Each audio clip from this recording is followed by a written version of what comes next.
So what is up, my fellow troubadours? Here we are. My first live stream.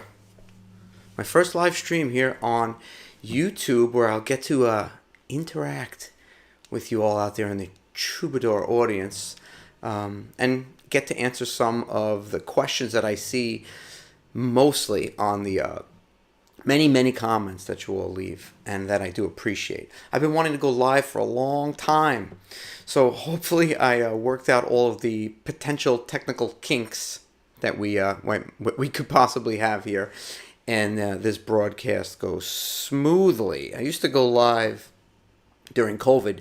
I went live, I think it was about 90 days straight during COVID. I did a live feed from my old recording studio that I had back in my house at the time, and we used to go live every single day during the beginnings of COVID. Learned a little something about going live, but I wasn't going live to YouTube. So, like I said, I've been wanting to interact with you all, so please feel free to say hello in the comments. Ask me any questions that you might have, guitar questions or anything else for that matter. Looks like we have 14 people here, and hopefully I'll get to see the comments as they come in real time. I'm sort of new at this, so somebody leave me a comment. Let me know if this is working, if you can see what I'm actually doing here. Let's see. I'm gonna try to watch the stream itself and see, is it actually live? Is it working? Or is it not? Okay. I'm going to wait around a little bit for some people to hopefully show up. It's been quite amazing to watch this community here grow to, now we're over 32,000 subscribers. And I really want to thank you all for all of the Buy Me Coffees and the Super Thanks and the Patreon members and those of you who browse through the Amazon affiliates. It really is heartwarming. It's nice to know that all the hard work that goes into this YouTube channel pays off, and that it's doing what I intended for it to do. So here we go. All good, Frank. Hey, Dinga. I started going live during COVID also. Yeah. Doing solo acoustic concerts. Kay. Yeah, I did the same. Hey, Larry. Hey, Lucky. Jim Hazel. It's working. Thank you. Thank you. Can you help? I'm trying to learn looping. Okay, well, Sensei Cobain. Sensei Cobain, I like that one. I have a video, I have a couple videos on looping. It was probably the best video that I have on the channel, the most plays, where I talk about live, how to loop and the basics, the very basics of looping. So go through my channel and check out that video, and feel free to email me or post any specific questions about it, and I'll set up a live stream where I talk about only looping, but I'll have the loop pedal set up so I can actually demonstrate more looping in the live. Ideally, I'm going to try to do this every Monday, so we'll see how it goes. Hey, Frank, greetings from Boynton Beach, Florida. That's Tom F. Western Australia. Wow. Dinga, I gotta tell you, I just came in from a trip from Thailand. I was in Thailand for 3.5 weeks. And holy smokes, I've only been back a little bit over a week. I'm still jet lagged. So, what time is it over there in Australia? I don't know, but complete, total opposite time zone. And I've been like in the twilight zone since I got back,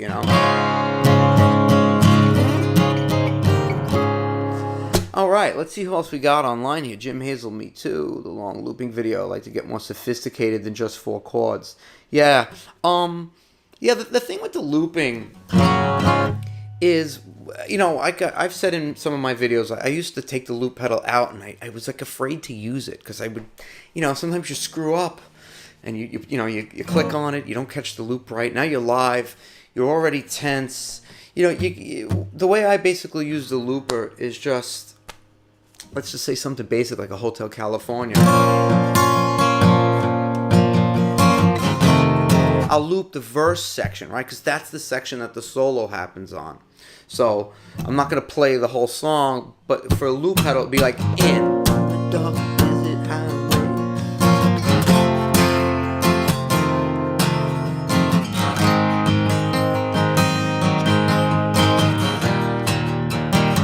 I'll loop the whole verse section and click out of it. Then when it comes time for the solo, I'm ready to just click back into it, and I have that rolling for me to play the solo. So as long as you can click in and out in time, practice it at home to the point where you could do it cold. And even then, sometimes when you're live, it won't go right. But once you get comfortable with it, you could almost embrace the mistakes as they happen live. You're not going to freak out as much. If you're relaxed, they'll be relaxed. Okay? I'm glad you liked the looping video, though, Jim. And I'm going to do more. I'm going to circle back through the old content and try to kind of recreate it better and just find different angles on it based on the feedback that I've gotten from all of you fine people out there. 800 hours. Okay, so you're 13 hours ahead of us. Thailand was 12 hours. I loved it out there in Thailand, by the way. I'm going to be spending a lot more time out there. We did food content as well, my wife and I. I have a food channel, a budding food channel, because eating and playing guitar, that's what I do, Getting fatter and playing guitar, that's my specialty. And, we've been doing that. So while we were out there, I did some music content as well, as you probably saw on the channel. And I did food content. Fast car on loop. Now, Jim, you're talking fast car on loop. I mean, by the way, if anyone's got a guitar with them right now, I'm tuned down. So if anything is weird, like if you're playing your guitar with me, I guess you could loop it, but a song like that, for me, I don't really bother looping it because I don't have anything to play over it.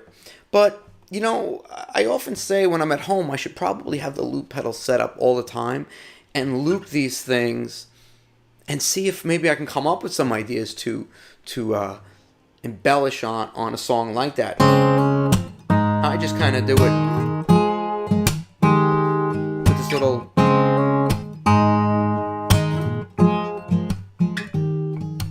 You got a fast car, But yeah, loop anything that your little heart desires. Okay, Tom F. Careful, DH is watching. That's why I only played I don't think he's got copyright on the B minor chord yet. So I think we're good. Yeah, he's watching. Looping timing and spatial awareness. Yeah, spatial awareness. That's the big one. Michael River, hi from Pittsburgh. What's up, Michael? Thank you. Thanks for the support of the work here. It's a lot of fun. YouTube's a lot of and I don't say this to make it grand or martyr myself or anything. It's a lot of work. There's a lot of things that go into making a YouTube channel. And I've been on YouTube. I've been a member of YouTube and on YouTube as a musician for 10 years. I don't know. If you look back, it'll tell you how long I've been I don't even know anymore. 2007? I don't know. And, it was just a place where, I'm a singer-songwriter. I park some of my stuff on YouTube. And, some videos do well, some videos don't. Mostly singing covered songs and some original songs. And over time, over 10 years, I think I amassed 300 followers. Just kind of just from being on YouTube, just from being a physical organism on YouTube. And then I decided... After COVID, I was doing some little lessons on TikTok, and they started to do well because TikTok will give you that organic reach where YouTube does it differently. Well, not to get into that now, and I started noticing my YouTube subscribers going up based off my TikTok because my TikTok linked to my YouTube, and I said, how about I do a little bit more elaborate content and we put it on YouTube and we try to make a go of it, and it took about. I would say it took about 16 months, maybe 18 months to get the channel over the 1,000 subscribers to the point where it starts generating some sort of income to make it worth a worthy endeavor to do it.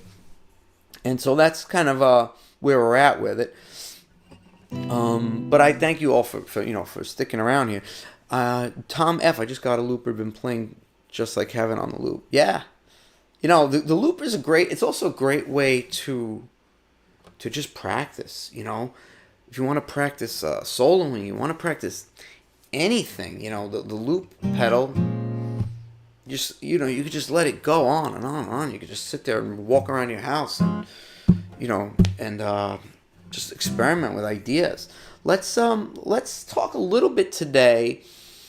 Let's see. I had a lot of people join my live. Come on, times people will ask me, money.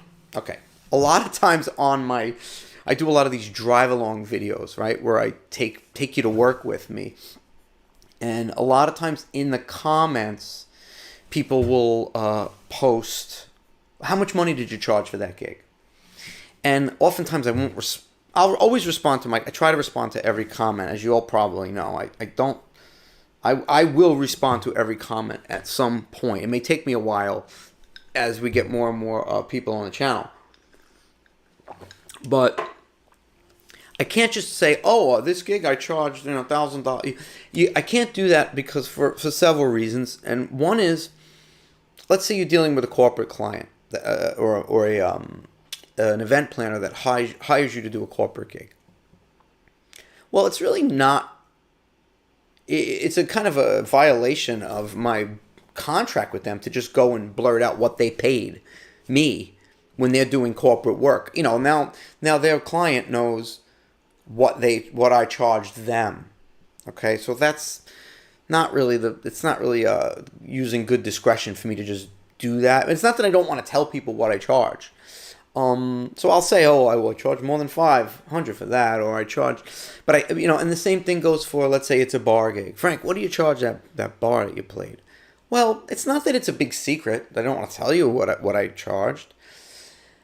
If we were sitting down in my living room, I'd tell you what I charged. But the bar has arranged a rate for me. Also there's other musicians around that are playing. There is some level of personal thing that you kind of want to keep, not because I'm trying to hold back secrets, but because of the other bars that I play for. I don't want every bar knowing what every other bar is necessarily paying. Okay? If you have a new client, they may have a different rate than an old client. If you have a bar that's booking you 3 times a month, they may have a different rate than a bar that's booking you 2 times a year, right? So, as far as how to go about pricing, I could tell you for one thing. And by the way, I do have a video where I talked about how to make an extra $500 a month playing solo acoustic. There's a link to it down in the description, so check that out if you haven't seen that video yet. If you're somebody who plays solo acoustic, but maybe you have like a day job, or maybe you're like retired and you kind of want to go out there and start getting some gigs, I kind of outlined in this video where you can fairly easily, if you have your shit together even a little bit, get out there with a little bit of work, and then get out there and make a quick, easy few $100s a month, or even more if you're more eager to get out there and hustle. Okay. Now getting back to like what you would charge. Let's start with the bar gig, right? In New York City, I would say your average bar gig pays between $250 and $350. That is for 3 45-minute sets, okay? So any bar gig that I basically do, that's about what I'm getting. Sometimes, depending on the bar, depending on the time that they want to book me, let's say they want to book me on a Friday from 5 to 8, and it's close to home. Let's say they have a smaller budget, $200. I might go out there and do it. Okay, but generally speaking, a bar gig, average price, New York City, $300. The good thing about my geographic location is I don't have to travel too far to get to these gigs. Right? I'm also fully aware of the fact that, like in places, from what I've heard, I don't know, but I heard that in places like Florida, the going rate is less. I've heard people online say that there's $100 is what you could expect to get for a 3-hour gig. But perhaps the people tip better there. I don't know. So you might walk out of there with $300. Here, people tend to tip fairly well if you approach it right. I have a video on tipping out on the website, on the YouTube channel as well. You could check that out. Sultans of Swing, Jim Hazel. Let me pay some attention to your comments here. And pardon me if I'm a little bit awkward. I wanted to cover some of the things that come up in the comments. But if you all are interacting with me in real time, I got to be a good host. So, Jim Hazel, Sultans of Swing. I am going to do a lesson on Sultans of Swing. It's definitely going to happen where I show you how I loop it. Basically, the thing about Sultans of Swing is the two solos, right? There's the two known solo sections. One happens over what is the verse section of the song, right? There's a shiver in the dark, right? Raining in the park, but meantime. So the solo's going to happen over this section. You stop and hold everything. Then it's blowing Dixie double 4 times. Then it's blowing Dixie double 4 times. See, feel alright when you hear the music ring. You gotta have all this loop.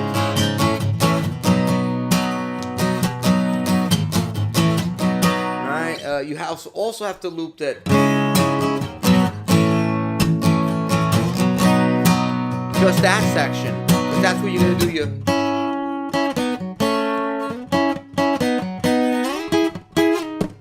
And that's where the outro solo happens. It happens over this section. That's that. What?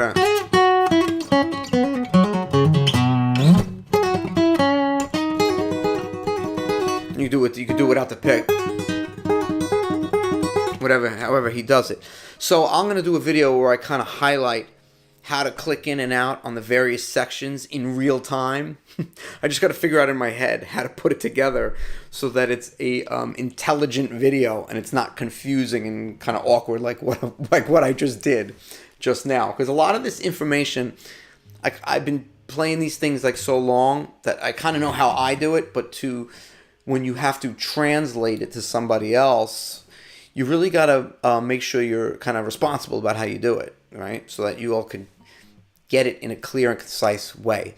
What did Mark Twain said? If I had more time, I'd have written a shorter letter. It's kind of like that, to simplify it. And it isn't complicated. Don't get me wrong. I'm not trying to say like it's so complicated. It's really not. I don't believe anything's complicated. Once you break it down to its fundamental parts and you take the time, nothing in the realm of what I play is complicated. So I will be doing a video on Sultans of Swing. Hi from Quebec, Canada. Hey, Mark Williams. How art thou? You must be freezing your cajones off up there. I'm freezing here in New York, coming back from Thailand. I'm like, ay Dios mío. I can't handle it. And it's not even that cold here. I can't imagine. My 3-piece gets $450 to $600 for 8 to 11 gig. For a 3-piece, that's actually pretty good. When I was going out with a cover band, and I didn't do it too often, just because of the logistics of getting 5 people together and the budgets, mainly the budgets. You got a bar giving you $500 for a 3-piece, $600. Okay, cool. You're coming out with $200 per player with tips, maybe a little bit more. Not bad. But with a 5-piece band, $500 if you're lucky, $100 a person. And for me, I was a singer and guitar player. I'm killing myself in front of a band for 3 hours.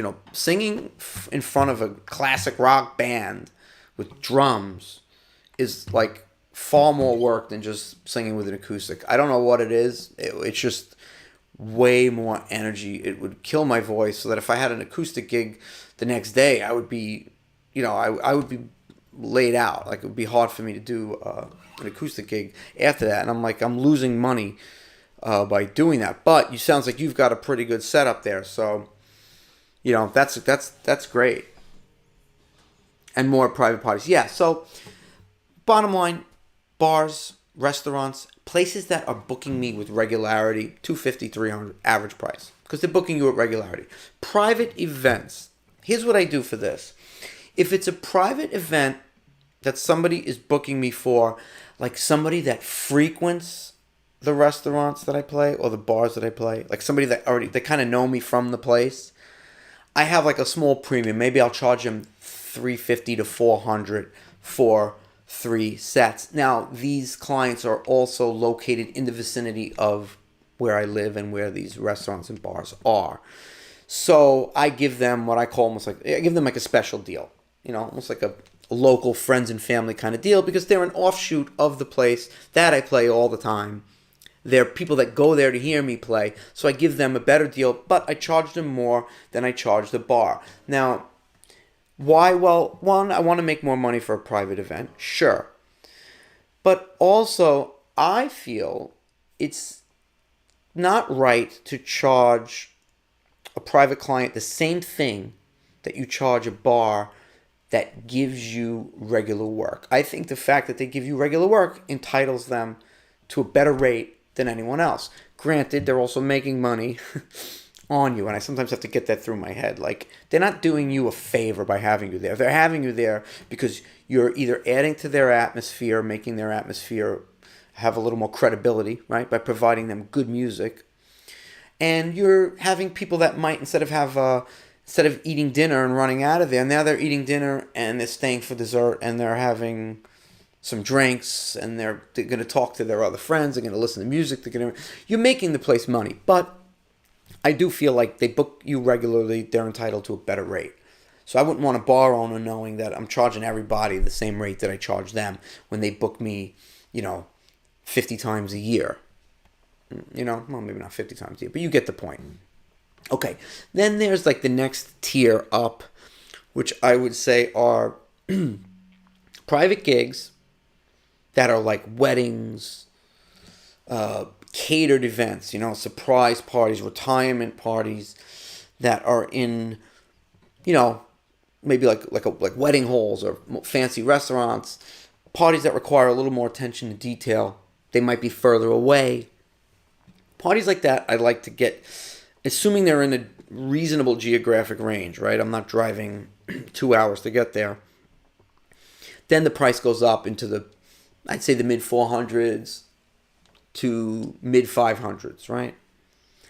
Manhattan, if I have to go into Manhattan, that rate goes up more. Why? Because I have to pay for parking.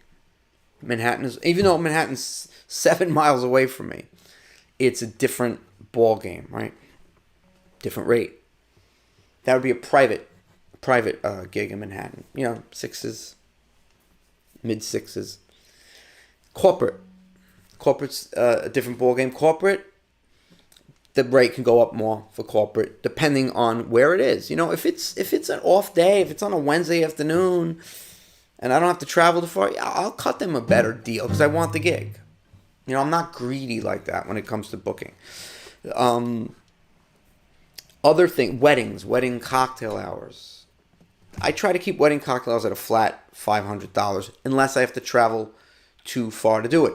That being said, if it's close to home, if it's at a wedding factory that's nearby my house, and there are quite a few of them, I will bring that rate down. It's only an hour gig, but you're still kind of dedicating an entire night to it, right? So as far as pricing, that's the pricing here in New York. It probably would be similar in Boston, Philly, Northeast type pricing. I don't know, I know there are places like out in Nashville or other places where if you're playing a bar or restaurant, it's more customary to get a lower base pay, and they're known to tip more. Like it's a tip culture where you pass the hat around. Here you don't do that. So, you kind of got to set your own rate. So my experience really is mostly in New York City. If I'm ever not in New York City, it's a corporate gig, and they transported me to the location.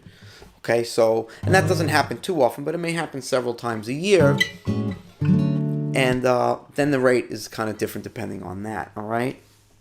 So Mark Williams says, let's get to, sounds great, can't wait to see that. Okay, yeah, awesome, Jim. We will do that video. I'm going to work on that video. Wesley Pocami, do you use any pedals? Been looking at something to dial in the sound of the acoustic guitar. My brother and I get 500 for 3 hours. Good, all right, cool. I like seeing that you all are getting good rates. I mean, I kind of have a feel for what other people charge here in my area, but sometimes you wonder, is the bar paying them more than they're paying me? I don't know. But I think 250 for 500 for 3 hours is great, really great. Maybe I'll come move wherever you. Where do you live? Maybe I'll come move there. I won't try to compete with you, but maybe I'll just no. Do I use any pedals? The only pedal I really go out with is a loop, my loop pedal. I am looking into getting.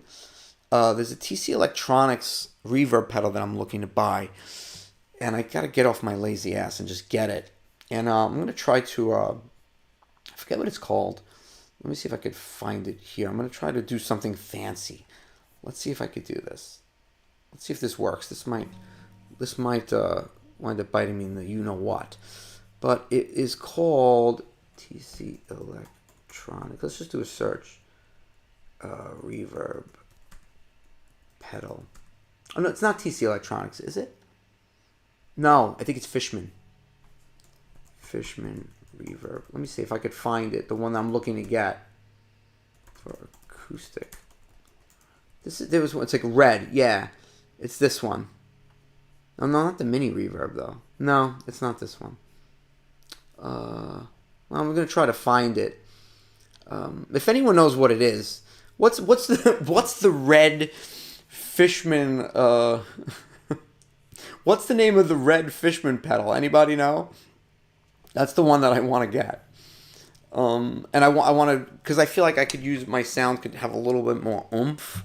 The acoustic sound. So as of now, no, the only pedal I go out with is my loop pedal, and I have on my gigging guitar, I have like one of those barn door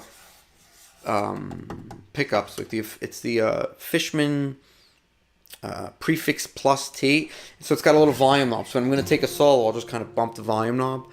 I also would like to implement into my rig some sort of boost for the solo. I used to go out with a Spark. The Spark volume boost plug, but I'm kind of lazy, to be honest with you, and I go out with a very minimal setup.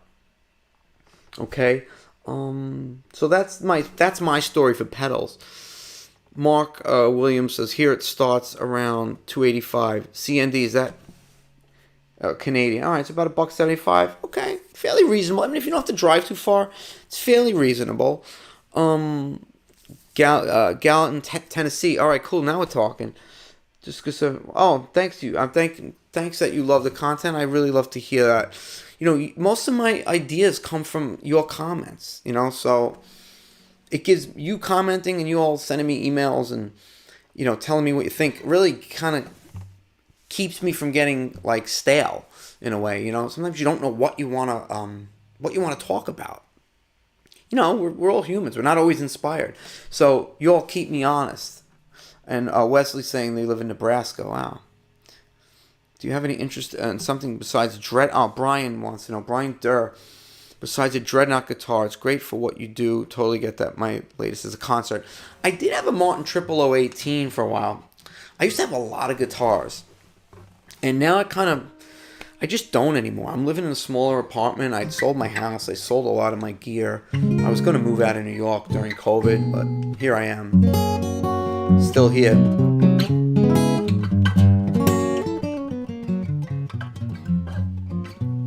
And, yeah, I had a 0018. I loved it. Actually, I did a video, I think, where I'm covering Bob Dylan's Just Like a Woman. I believe I'm playing that 0018 in that video. So do a search on YouTube, Just Like a Woman cover. And I did this video a long time ago. I believe I'm playing my 0018. I just kind of got comfortable with the Dreadnoughts. And the only guitar that I gig with is my the songwriter that you've seen in a lot of my videos because it's got the cutaway. So yeah, maybe I'll get into some more comfort-sized guitars. I am thinking about getting a Gretsch Tennessee Rose, which is not an acoustic, but that's a guitar I had that I sold that I do miss. And the Gretsch Tennessee Rose and my Telecaster were the only two guitars that I could take out on a solo acoustic gig and play them, like, and substitute them for my acoustic guitar and have it kind of work. I definitely lean more toward just wanting to play acoustic, but the Gretsch was the closest thing to it, so I do kind of miss having that. But yeah, a lot of players they do shoot for those smaller size guitars, because once you're plugged in, really the sound is the same. I don't know. I'm a Dreadnought guy. I don't know why. Tom F. Frank, I used the TC Helicon live at my band gigs. It's a game changer. Nice. Yeah, is that? I don't know what that red reverb pedal is. I'm gonna find out what it is, and eventually I'm gonna buy it, and then I'm gonna do a review of it.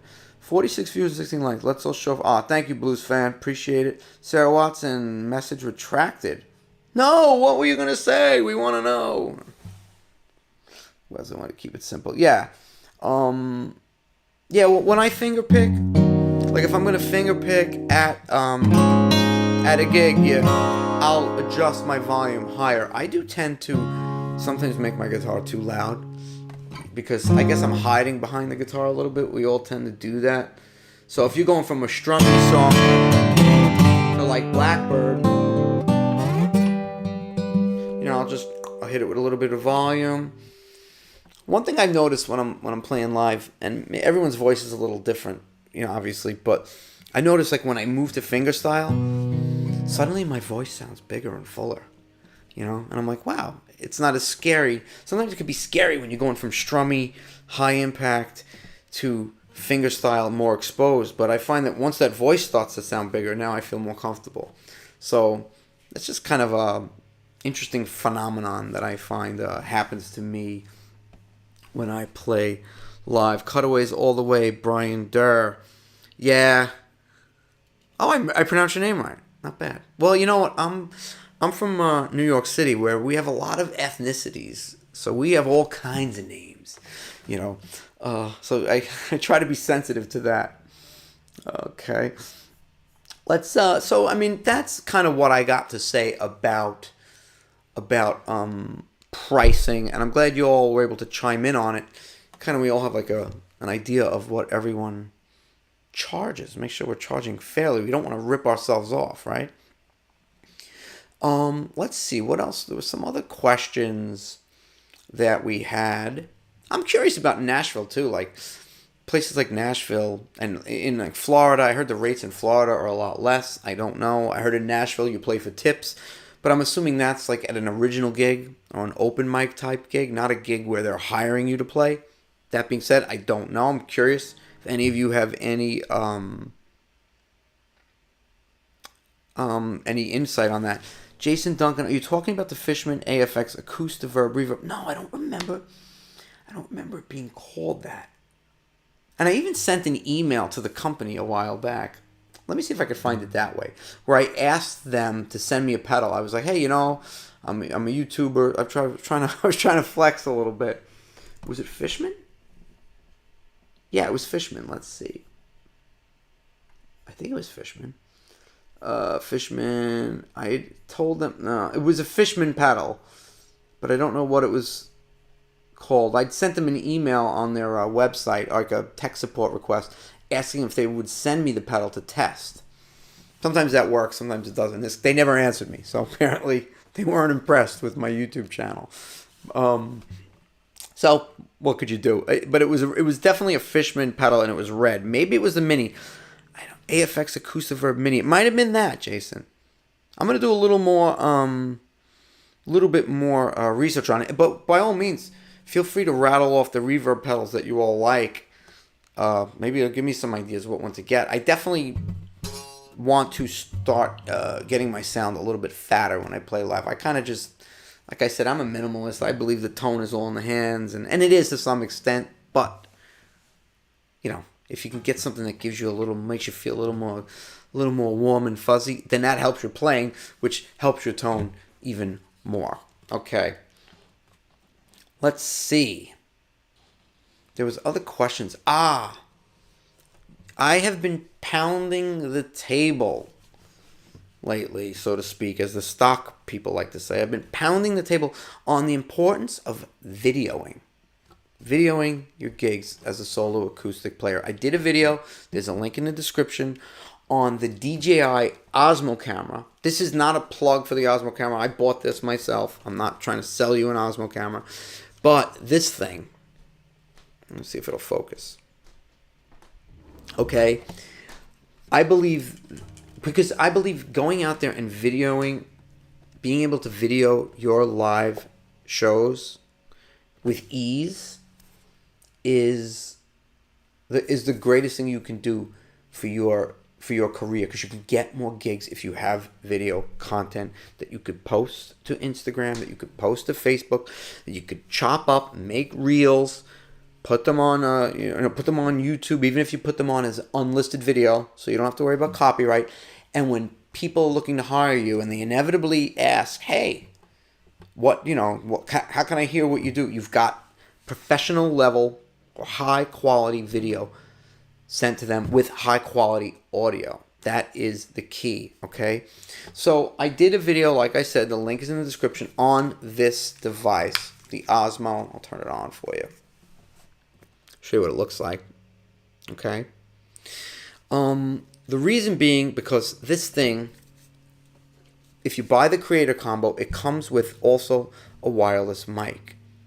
Now, the great thing about this wireless mic is, and when you do a gig, you know how it is. People, a lot of times they're talking. It's very hard to get audio. And as you see in my videos, a lot of the times, it's almost embarrassing. You're like, I'm showing these people what I'm doing at a gig, and all you hear is people screaming in the background. But that's the nature of a lot of the gigs that we do, right?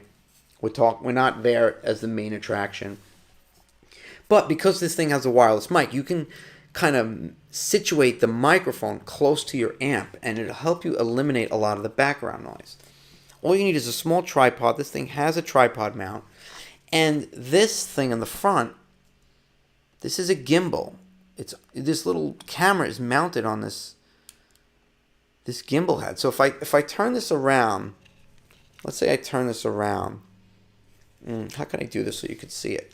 Basically, I have a joystick that allows me to see myself. Like right now, I've turned this thing around. I'm looking at myself in it, and I could use this joystick to frame myself perfectly. So now when I'm playing live, I know exactly what I look like. Also, it's a wide-angle lens, and it comes with a wide-angle lens adapter, which means I could place this thing very close to me at the gig. So I don't have to put it in the middle of the room and have people tripping over it.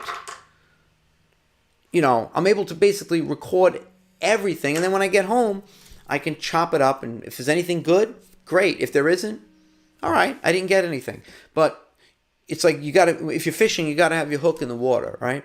So the more easily you can facilitate getting video, and the more you can increase your chops, how good you are at recording video, I think the more potential. Video is the new frontier, okay? So a lot of you guys are at that, like my stage. We're a little bit older. We're not 25-year-old kids where this shit comes second nature to us. But it's nothing beyond the realm of what you can learn. Okay, let's get to some of the comments before I delve back into the subject here. I'm going to stick around a little bit longer. I didn't plan on sticking around this long, but since we have a nice little group, I'm going to stick around because that's the whole point. And I will be going live again next Monday at 7. I'm going to try to go live every week at 7 p.m. I can commit to it. I really can. The thing is, I know I'm going to be out of the country in February for a little while. But I guess we cross that bridge when we come to it. So I will be live again next week, 7 p.m. Eastern Time. Okay, Wesley, I want to keep it simple, but I mean, a finger pick will be able to boost the sound. Okay, cutaways. Let's see. Oh, Dan. Hey, man. My buddy Dan. That's a local guy. No, Mark's asking if I use in-ear monitors. I do not use in-ear monitors. I actually have in-ear monitors hooked up to me right now. Where are they? I don't really use them at gigs anymore. The gigs I play, I don't really need them, but I do have these Shure. I don't know what version these are. These are really fantastic in-ear monitors. I sleep with them in sometimes because I have noisy roommates, noisy tenants upstairs. And sometimes at a gig, I'll bring in-ear monitors. I don't particularly like singing with them in my ears. But monitoring in that situation is a whole nother realm that I can get into about how certain venues if they have their own system, the monitoring situation could be a real drag. We can do a whole video just on that subject. But I will say the Shure, I don't know this exact model of what these are, but these in-ear monitors are really, really very good. I've had them a while. And these are the 425s. I don't know if they still make this particular one, but very, very, very good monitor. These were like the mid-level ones. I don't remember what they cost me. A couple $100. They weren't the best ones, but they weren't the cheapest ones either. Excellent in-ear monitors. So Dan Mayer, it's alive. Yes, I survived my Thailand visit. Dan, and I gotta come visit you, man. You're right here. I gotta come visit you. I always keep saying it, and I feel like a real bum for not doing it. I hope you're doing well. Okay, Sarah Watson. I looked into the Osmo, but ouch, $1,200 in Canada. Okay, but yeah, it's interesting that you should say been looking to an alternative for iPhone, because this is where I was actually going to go next with the DJI Osmo conversation, or having a dedicated camera. There are other options, and I'm going to do more videos about cameras, but because I believe you all need to know about it, and you need to educate yourself about it, and it's a whole nother subject. And if you go out there and start looking up camera stuff, you're going to be getting it from YouTube channels that specialize in cameras. There's a whole bunch of people that they don't specialize in cameras for people who do what we do. So you can wind up more confused. But the reason I don't like to use the iPhone is, first of all, I want my phone available to me for all the other things that I need my phone available to me for. Second of all, in order for you to use the good camera on the iPhone, right?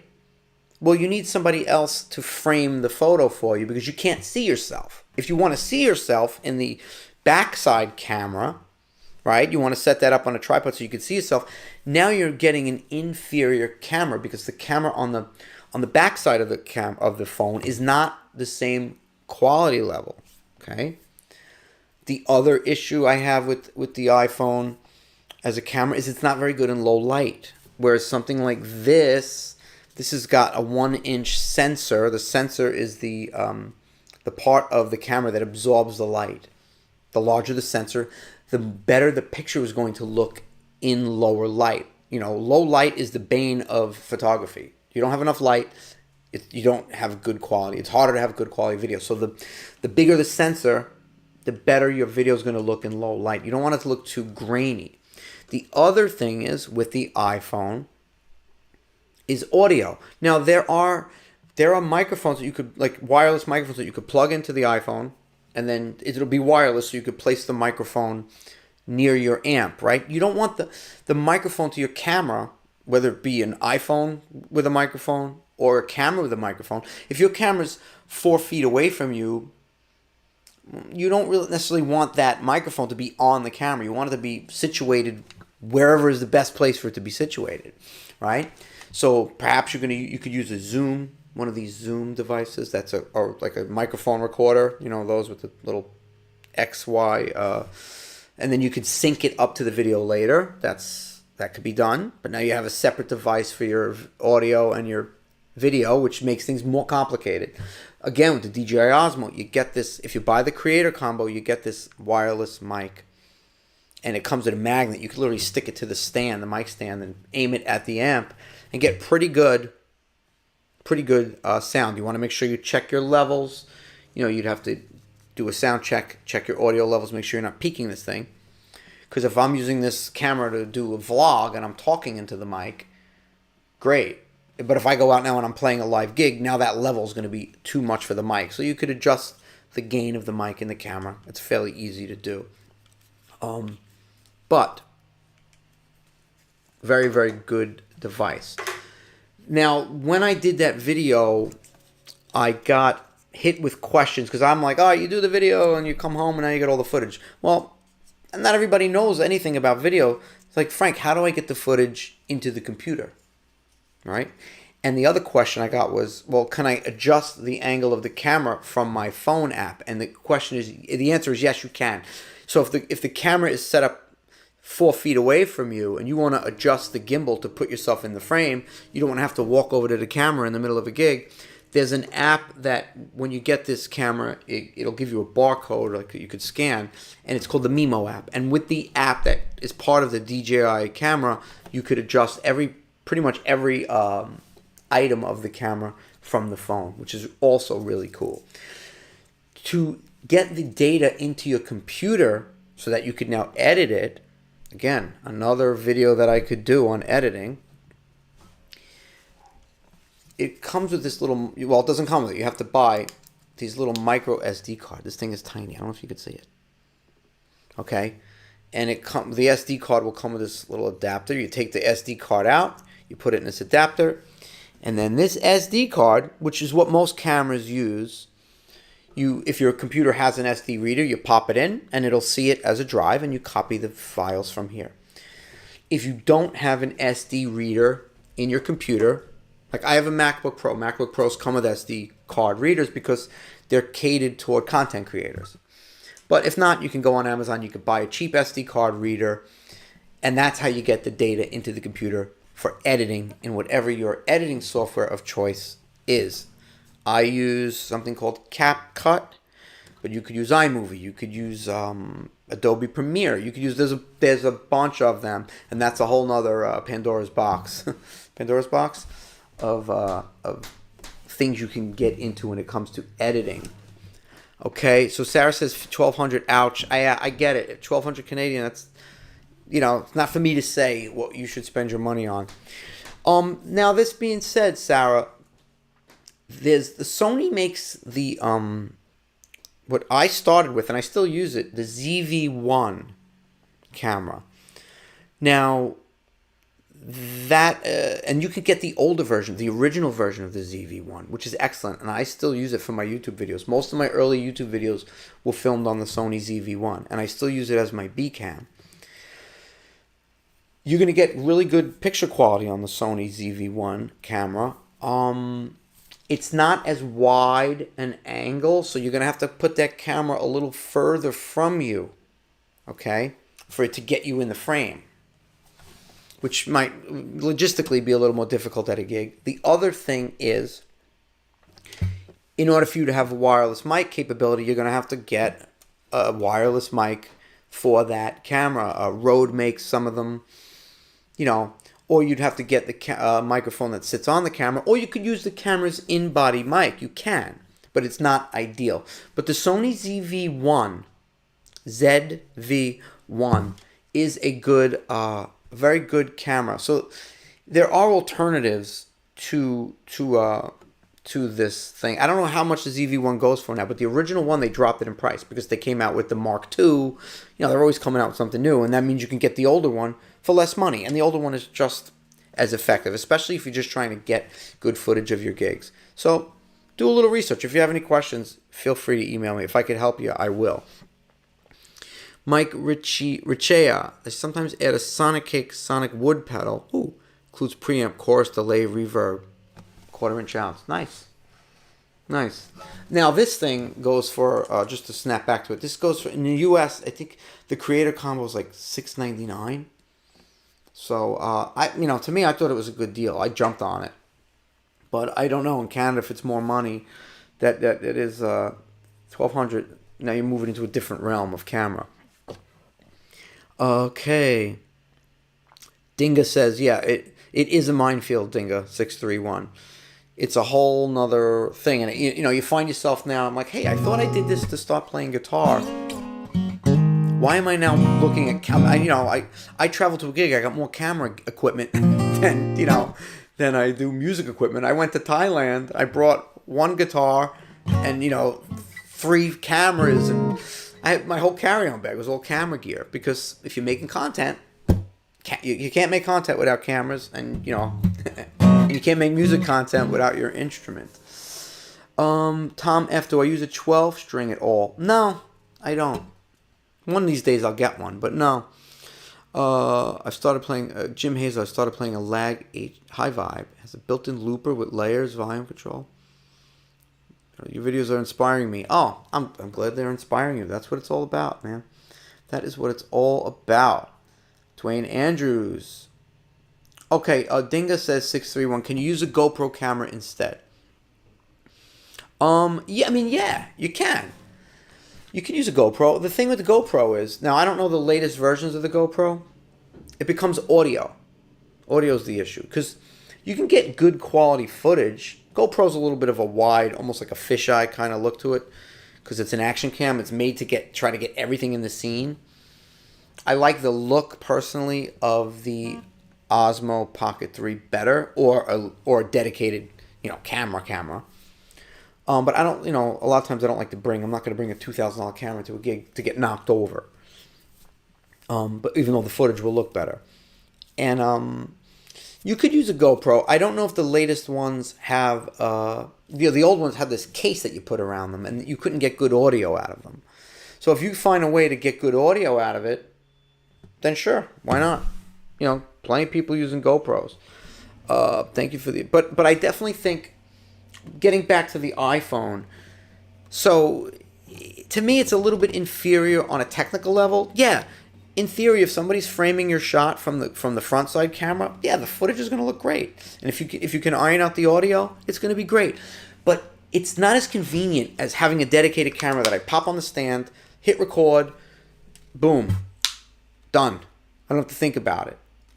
I found that when it was with my phone, which is even why when I got more serious about my YouTube channel, the first thing I did is I went out and I bought the Sony ZV-1. It was like $800. I didn't want to spend $800 on a dedicated camera, but I knew if I didn't get a dedicated camera, I was never going to have the inspiration to try to set up my iPhone to make videos, and then I just wasn't going to do it. So I bit the bullet and I invested in the camera, and I got to say it obviously, it got my YouTube channel going. It helped me get my YouTube channel going. But it also got me to record my gigs, and it got me better gigs. It was a good investment in my business, and I think it'll be a good investment in your business. Okay. How Metal Jefe? Metal Jefe. I don't know if I pronounced that right. How many songs should you know? Well, as many as possible. It's hard to say how many you should know. Check out that video I did about how to make an extra $500 a month. I talk about how if you have like 30 songs that are fairly diverse, I believe that's enough to get you started taking shorter gigs. I've seen some people online say, well, if you do 3 sets, that's 45 minutes each, that's approximately, at 3-4 minutes a song, that's approximately 12 songs each. You can go out with 36 songs, that's all you need to know. Yeah, right, and then you could fill the time, but what if those aren't the right 36 songs for that environment, right? You don't want to impose your will on an audience. You want to have as many songs that you know and love. You should know and love this. You should love the songs, but you should have something to kind of fit the situations you're going to find yourself in the most. So, I don't know, 100 songs, more if you can. The more, the better. I don't know what I have on my list. I don't know. I don't know what I have on my list. A lot. I never really counted them. But yeah, the more, the better. And here's another thing I'll say to this Metal Jefe. Don't wait for the gig to learn the songs. Prepare the set list as part of your life. Have your song list. Ideally you should love playing songs and singing songs. And when you do that, you will amass a bunch of songs that you love. Another thing I'll say is catalog the songs you know. Write them down. So you remember, so that you know what you know. It's easy to forget that you know a song. If you haven't played a song, especially as your repertoire grows, you haven't played a song. Some songs I haven't played them in 2 years. And I'm like, I won't forget that I even know it. If I didn't have it on my repertoire list, I'm like, oh yeah, I used to play that song. You might have to brush up on it, but at least it keeps a catalog of the songs you know. It helps you build your repertoire list. Wesley says, thanks for your content. Have a great holiday season. Same to you, Wesley. Okay, Bernard Anderson, love the content of learning. Thank you, Bernard. And Tom F says, good tools are worth the investment every time. If you're a serious business person, upfront costs are peanuts. Yeah, Tom, I agree with you. And I'm gonna admit, I'm a wimp when it comes to making purchases. How many times my wife like, just buy the damn thing already. Some certain things, like when I saw what the Osmo does, I already had 2 cameras, but when I saw what this thing does, I'm like, that's what I've been needing. I bought it. But that's rare for me to just go out and buy something. But when you're sure you're buying the right piece of gear, you do all the research you can. You never could be 100% sure until you own it. But when you're pretty darn sure this gear is going to work, and you're committed to saying, I'm going to buy this, and because I'm buying it, damn it, I'm going to put it to use. It's almost never a bad idea to bite the bullet and set aside money to buy the gear. Sarah, what I'll say to you, Sarah, who I don't know if she's still on here. If you are, say hello. As far as the price being kind of like a barrier to entry, like you're not willing to spend that money, what I would say is, and I've done this, if you're out there gigging already, take an envelope, and let's say you say, my tip money. I'm going to take a portion of my tip money or all of my tip money. I'm going to put it in this envelope. When this envelope reaches $1,200, that's the money for my X, whatever it is. That's what I did for my main YouTube camera, the one that I'm using right now. It was my Sony A6700. It's a fairly expensive proposition. It's almost a pro. It's a pro level camera, and I needed it. I wanted it. I needed it. I knew it was going to make my content better, but I was like, do I want to spend? All in all, it's a couple $1,000s. What did I do? I took a envelope, like I said, and my tip money went in that folder. And I said, when that folder reaches $2,000, I'm buying it. The folder reached $2,000. I chickened out. I didn't buy it. I put the money in. I invested the money instead. And I said, forget about the camera. I don't really need it. My ZV-1 does the job, and it does. But I really, really wanted the camera. So what did I do? I put the envelope back. I started saving again for it. And then when the envelope hit like around $1,200, I said, you know what? I'm buying it. I got a credit card offer where they were going to give me like $200 if I spent $1,000. I knew I was going to pay I don't keep credit card balances. So I said, you know what? I already saved for this camera once, so technically I could buy it.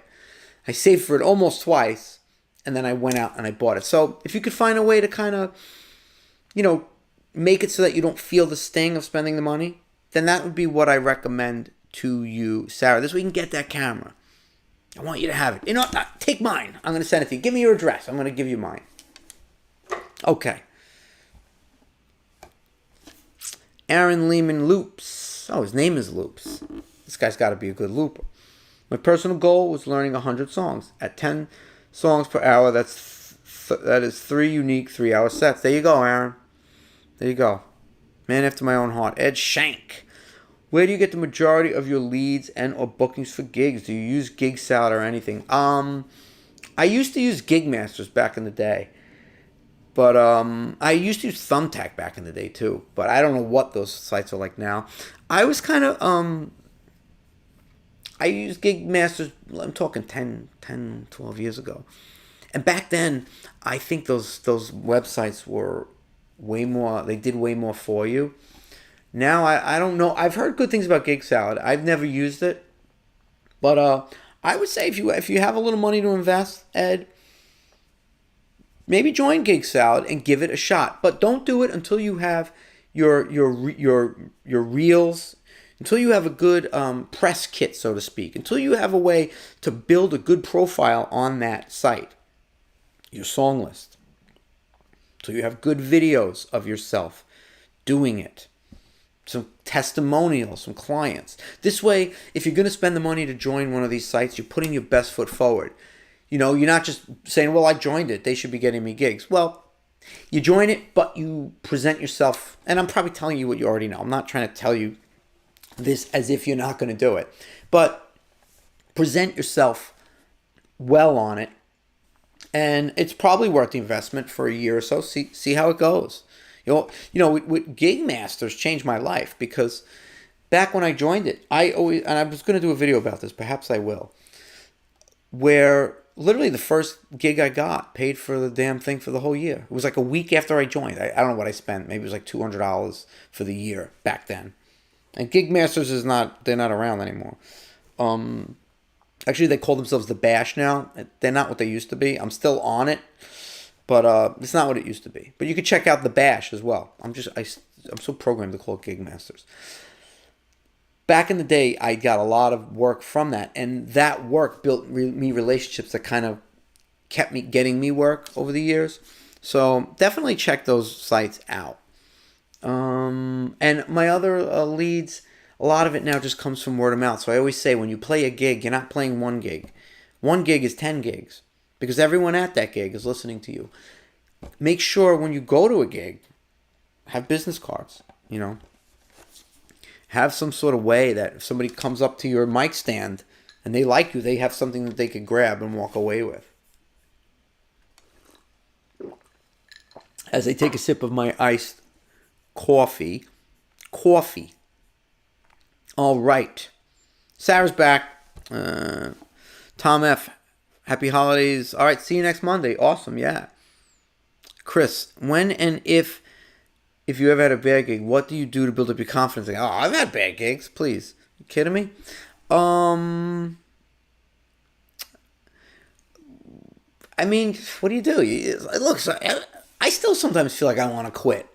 You get to a gig and it's just like a bad vibe and you're like, ugh. But I gotta say, most of the time, by the time I leave, I'm feeling good. Maybe I'm just delusional. maybe. But, you again, back to videoing. If you video the gig, you can come home and you can really look at what went wrong. You can look at it. You bear down, you bite down on your knuckles and you watch the gig, as painful as it might be, and you cringe if you have to. You stare it in the face, and then you improve. And you get back out there. That's what you do. Confidence. How to build up your confidence. Yeah. Confidence just comes from doing something enough times that you know who you are. I got shit all over the couch here. Look at this. Real professional. And that's where the confidence, I think, comes from over time. But that being said, I still go out sometimes and I'll see a room and I'll be like, oh, geez, what am I going to play for these people? A lot of it depends on your mood, But, just keep working on your chops. That's what I would say. Dingman, loving your videos, great live sessions. Keep an eye out for more. Awesome. Yeah, you too, Dingo. Have a great holiday. So Sarah, I really love your content. I play a trio, 5-piece dance band. Nice. Venture out solo. In addition to those projects, find your content helpful. Thank you, Sarah. If I can fandangle the camera in my budget. Yeah, fandangle it. It'll be good for your band, too. You start doing social media for the band. Social media, I don't care what business you're in. You need some level of social media skills or you don't exist. That's the way it is. And here's the thing. I don't know your age, Sarah. I don't want to presume anyone's age, but... And this is a thing on YouTube. Take it from a YouTuber.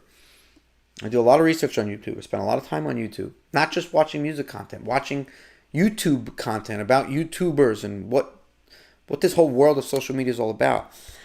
You've got the young kids. They've got command of these pieces of gear. So they could go out and put content on at will. Here's what they don't have.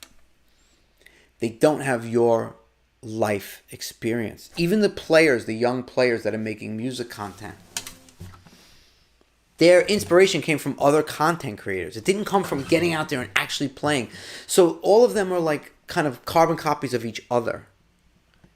But what you have, what a lot of the audience that watches me has, being a lot of us are more mature.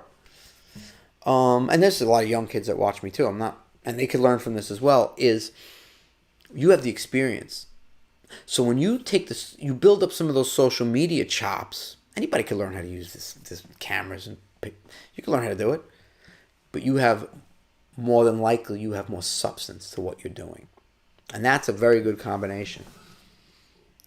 Okay. Ed Shank just filmed a reel today. There you go. And you get out, and it's fun. It's actually fun to play with the stuff. Learning how to video edit, it's fun. And I'm gonna do, like I said, I keep saying it, but I'm gonna do more content about that. where we're going to branch off from like, here's how to play this song, or here's, there's a lot of shit I want to do. I want to talk about some more music theory. I know a lot of solo musicians, solo acoustic guys and girls. They play. They don't really know theory. And I believe I want to do some things where I break down the major scale and the circle of fifths, and really explain what it is and why it's so important and how to visualize it on the fretboard. That being said, check this out. I have this queued up for you guys.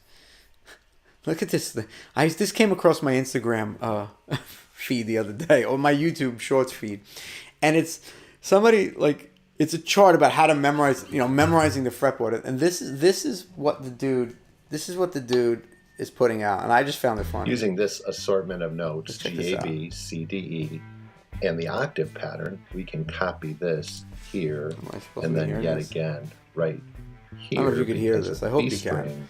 Rule, but it's like, notice all of the notes, really, bro, across the neck and up the neck. Like, as a result, not satisfied with that, we can add some other notes starting on G sharp, here, and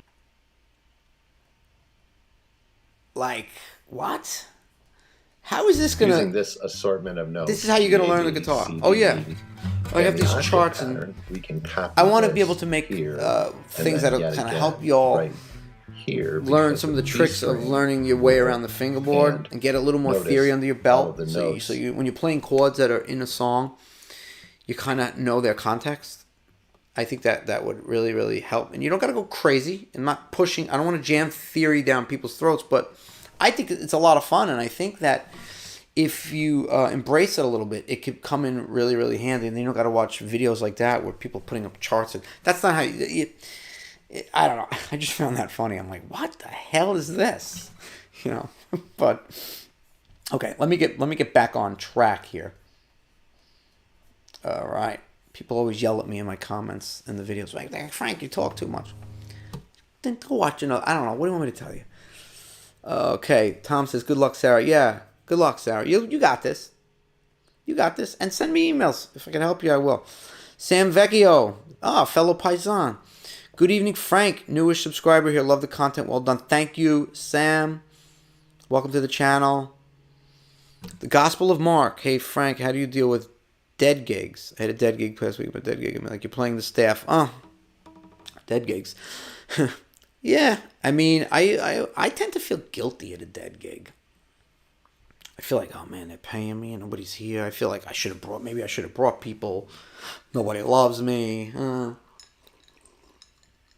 But then part of me says, it's not my job to make your restaurant a success.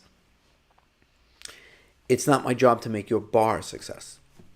It's my job to play the best music I can. And if the place is dead, I try not to, your instinct is to feel that, but I'm not a bar owner. I'm not a restaurant owner. I'm a musician, So places like that, that's what I kind of tell myself. It may sound kind of pessimistic or whatever, but, that's kind of what I tell myself. And if the place is really dead a lot of times I'll tell them, like, listen, dude, I feel bad taking, you sure you want to book this? Your place is not, you sure you want to spend your money on this? I don't want to take anybody's money if it's not lucrative for them. Most of the places I play, they're kind of, they're fairly busy because they've built a reputation of having good musicians there, and they've invested in that. Oh, learn easy guitar tunes. Oh, you're late to the party. That's it. Get out. No. Yeah, if you come late to the party, you got to bring food. No problem, bro. Good to hear from you. You leave a lot of good comments. I know you. I like you, man. Henry Cotoro. I can't get over my stage fright. Panic every time and freeze.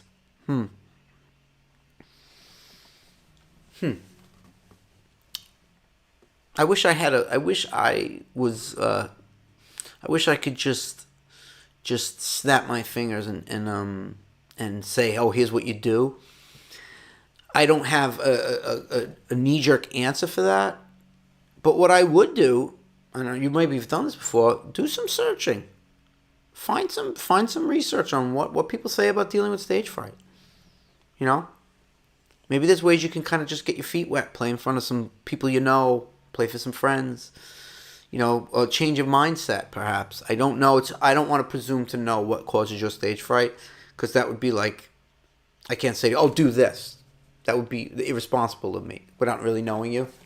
You know, but do some research on it. Don't give up on trying to battle. Ooh, what the hell was that? Don't give up on trying to battle your stage fright. That would be what I say. You know, even if you never get to the point where you're comfortable in a room with a lot of people, try to work on that. You know, even if you get to play a campfire for your friends, you know, that's something too. You know, that's something too. I don't poo-poo that. Brian Durr, fun times, Frank. You should do more live. I guess the New Yorkers are okay. Never been there. I'm in rural Northern California. Say hi to Jerry Seinfeld for me. Yeah, I will. I see him every day. No, just kidding. You know, Jerry Seinfeld. Love Jerry. And New York's an interesting place. Let's just put it that way. Okay, yeah, try an open mic, Henry Catoro. That's good advice. Yeah. Okay, ADD hobbyist. My take on physical tipping versus QR code style. Well, hey, any way to get the money from your hands into my hands is good. What I do, I don't have my tip cup here with me. You know, I have my tip cup. I don't put it out at private events because I just don't think it's appropriate. And on my tip cup, I have my Venmo Square code. I have my PayPal code. You know, whatever, and ways that they could scan and tip. So they could, you know, I find that the younger generation, they generally are tipping with Venmo. They're more likely to do that than the older generation. So yeah, give them as many options as possible to tip. Play us a good night song. Ooh, I don't even know if I have a voice left now. Dinga says theory is great. I'll play a little Paul Simon.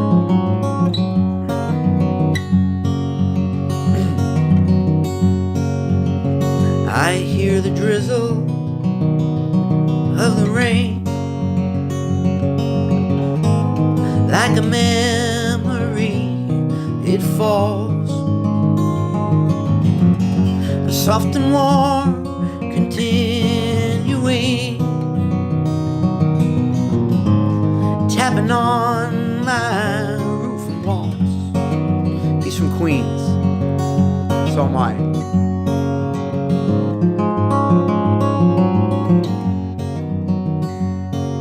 I'm not going to play too much of it because I don't want to get copyright struck. I believe YouTube Live holds itself to the same standards as the rest of YouTube.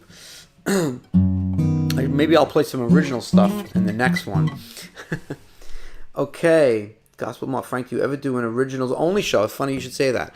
I haven't done. I've done them in the past. I haven't done an originals only show in quite a while. I used to play down at at Arlene's Grocery. I've played CBGB's back in the day, yeah. But what was the place that just closed down? Down in East Village. What the hell, on Allen Street. The place just damn it. I'm starting to. I have a friggin' live album from there. Oh, Rockwood Music Hall. I have an album called Live from Rockwood Music Hall. And it was recorded live at Rockwood. And I used to play gigs. That place closed down. A lot of the places that do cover gigs now in New York, they just kind of, like Bleecker Street, all that whole scene is done. I used to play at the Bitter End a lot down on Bleecker. But the whole thing of originals, at least in New York, is, you got to get all your friends down there. You got to, you get like 45 minutes, and then they're herding you out and herding in the next group. And, your friends who sit at the table have to guarantee buy 2 or 3 drinks. I don't know. It got old to me. If anything, I'm more likely to do a house concert, And I've done some of those. That would be the way I would do original gigs. Or I'd work original songs into my bar gigs when I can. Song that's requested the most. What song is your favorite? This is Wesley. What song do you hate but people love? Oh boy. Song that's requested the most. That's hard to say. The most, because it depends on the venue. You know, I tend to get a lot of, when people hear me do, like, I do a lot of James Taylor and stuff. They'll be like, you know any John Denver? You know, what's that song? Country Road. You know, shit like that. People request that. You know, even though it's kind of played to death. My favorite. I don't have one song that's my favorite. It depends kind of what mood I'm in. I tend to like doing like a lot of like the Lindsey Buckingham style finger, like kind of like that. I'm looking out for love, you know, and not so still. Like I like doing a lot of that kind of crazy finger styles.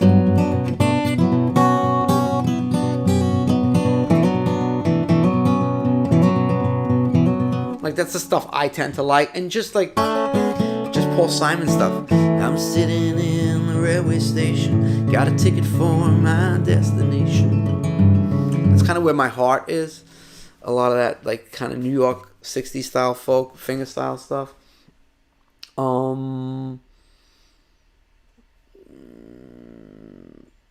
So what song do I hate to play?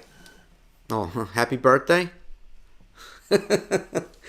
Here's a pet peeve of mine, and I'm actually doing a pet peeve video now. I should write this down and add it to the list. I hate, and I do it, of course. I hate when I'm in the middle of a song and then, like, I'm literally playing a song, and they'll come up to you and be like, "Can you stop? Can you play Happy Birthday of so and so?" I'm like, and this is for the staff that works at the place. I'll always be like, "Give me the signal, and then I'll stop after this song, and then you light the candle." And we can do Happy Birthday. What do you make me stop in the middle of a song? It's like to me it's like rude. I don't know. They don't do it on purpose, but it's just like I'm in the middle of. I just started a song. Like, can you play Happy Birthday? Like, okay, I'll stop. You know, and then I'll tell them. I say, listen, next time, give me the signal like Happy Birthday, and you wait 2 minutes, and I'll finish the song. I'll even end the song early for you. I'll find a way to graciously kind of get out of the song. But they come to you with a friggin' candle lit, dripping wax, and, oh, we need to sing Happy Birthday. So I have to stop right then and there. You know, like there's got a sparkler on the cake. Like, dude, come on, man. A little common sense. Open mics. Yeah, that's good. Yeah, the gospel. It's good advice. Erlen. He says, if you practice enough, stage fright goes away. You know, I say that for me, and I say that maybe for you, but maybe not for him. I don't know. Or maybe the amount that you have to practice is different for each person, for them to feel the confidence. Or maybe that lack of confidence comes from something else. I don't know. You know, I don't want to grossly generalize. But yeah, you're probably right. Okay. Paul Simon. Yeah, I love Paul Simon. That must be the New York. I mean, I'm a half Jew too, so maybe it's that New York, you know, Italian Jewish thing. Oh, America. Yeah. I do America stuff.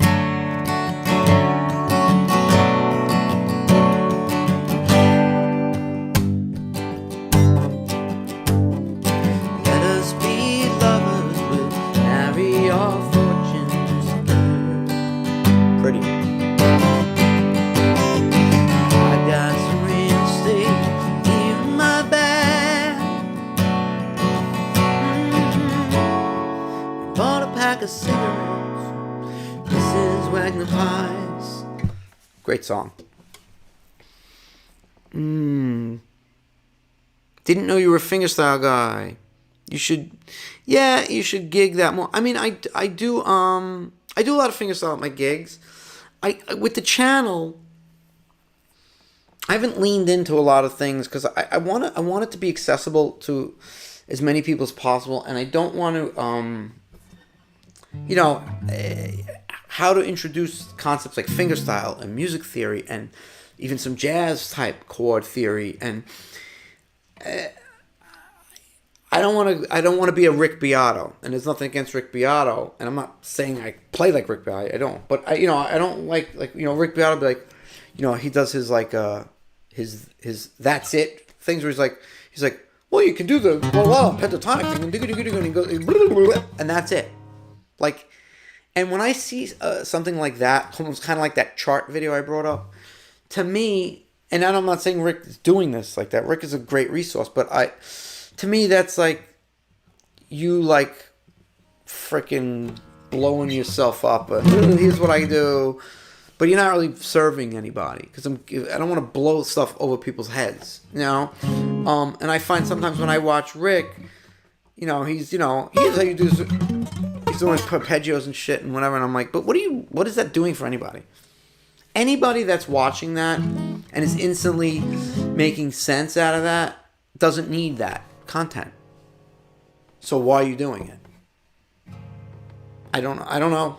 I'm not saying anything bad, but so that's why I'm like, with fingerstyle, it's like how to approach the fingerstyle. What is that? Happy birthday. Or you go.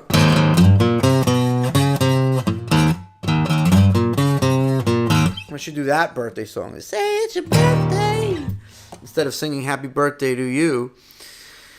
Land Club 26 encourages originals. Generally just do covers. Hey, that's great that they encourage originals. That's great. Yeah, sometimes when like even the other night I played, somebody's like, Frank, can you play play When Love Was Blind? That's one of my original songs. And you've probably heard it as a backing track.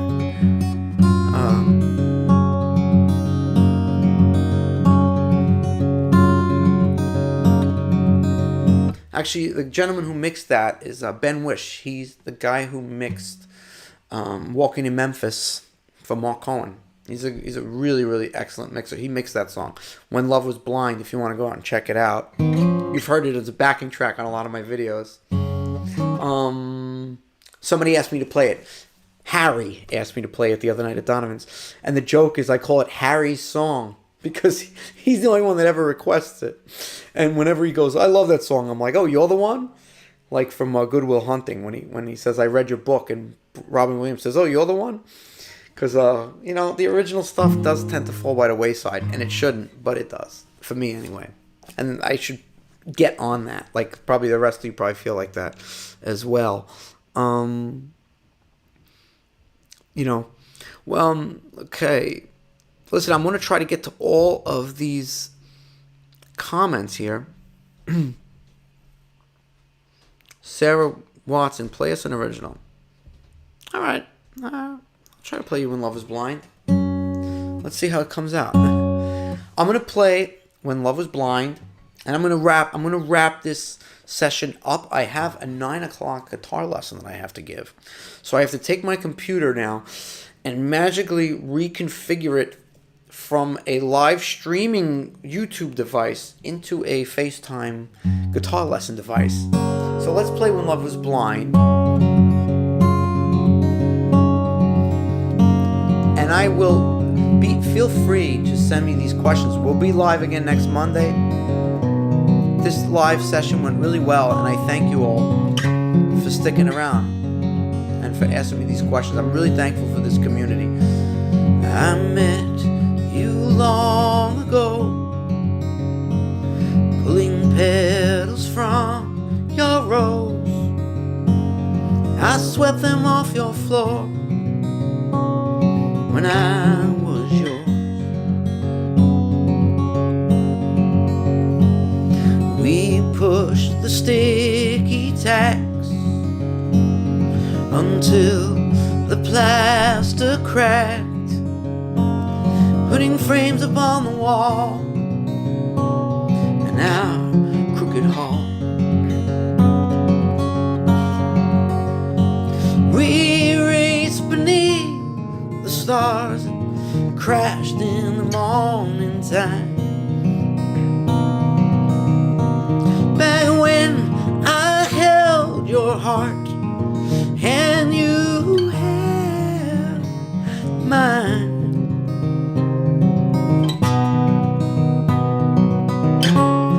And love was blind.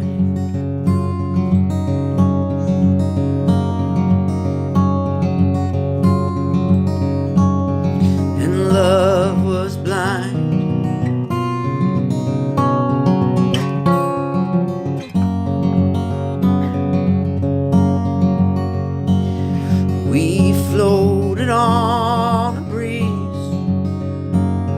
bought things we didn't need.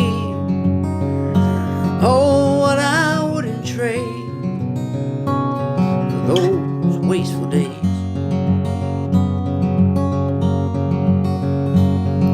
And we were both the same when the world had changed. Two lovers remained.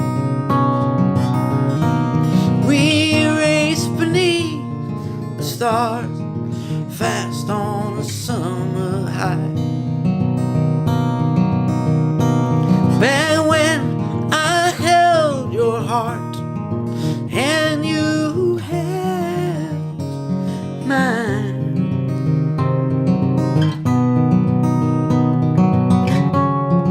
and love was blind.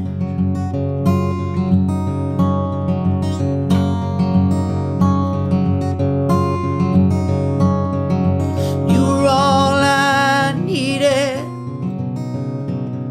when love was blind. You were all I needed when love was blind.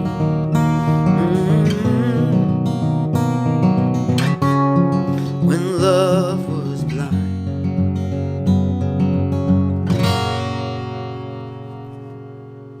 That was When Love Was Blind. The lesson here, the transition, and I could do a lesson on this, and because I just had issue with it. Transition between and back when I held your heartful voice, and you held the reset that needs to take place when you switch up to falsetto. When you're sitting and you're not warmed up, it's difficult to pull off that reset. And in that, it was weak. And there's a lesson in that. And I can go on about that. But here I go again, getting off track. You all, I want to say thank you so much for sticking around. My first live YouTube was an hour and a half long. I love hearing all these questions. Keep these questions for me for next time. We're going to be back here next Monday at 7. This Friday at 8:15 a.m. As always, there's a new video coming out. So there'll be new content coming out every Friday at 8:15 a.m. That's what we do. Oof. Nice tune, Frank. Really love those verses. Sticky Tax. Yeah. That's my song. That goes back to when I was in my 20s, actually. And you know where I got the inspiration for that song? I'll tell you in the next video. Sarah, you come back and ask me where I got the inspiration for that song in the next video, and we'll talk about it. All right, y'all. Have a really amazing night. I'm going to get going. Got to go give a guitar lesson. And my fellow troubadours, signing off from my very first YouTube Live. I'll see you in the next video. Take care and have a great night.